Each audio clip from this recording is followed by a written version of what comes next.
அம்மா, எனக்கு ஒரு கதை சொல்லுமா? நீ நல்லா சாப்பிடு, உனக்கு ஒரு முல்லா கதை சொல்றேன்.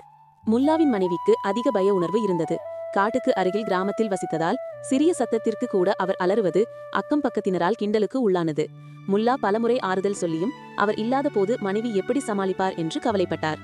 பயத்தை போக்க முல்லா கொஞ்சம் கொஞ்சமாக நம்பிக்கை கதைகள் சொல்லி தைரியமூட்டினார். ஒரு நாள் இரவு ஏதோ சத்தம் கேட்டு முல்லாவின் மனைவி அவரை எழுப்பினார். முல்லா, நீ இப்போது தைரியமான பெண்ணாகிவிட்டாய், நீயே போய் பார் என்று மனைவியை தோட்டத்திற்கு அனுப்பினார். தோட்டத்தில் வேறு யாரும் இல்லாததால் அவர் சற்று தைரியத்துடன் வீட்டுக்கு திரும்பும்போது கிணற்றிலிருந்து ஒரு சத்தம் கேட்டது. பயத்தோடு கிணற்றில் எட்டி பார்த்தபோது தன் முகத்தின் பிம்பம் தண்ணீரில் தெரிந்தது.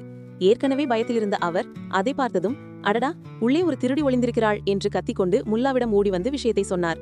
முல்லா கிணற்றில் எட்டி பார்த்தபோது அவருடைய முகம் தெரிந்தது.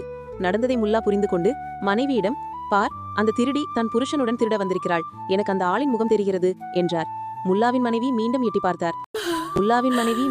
பார்த்தார்.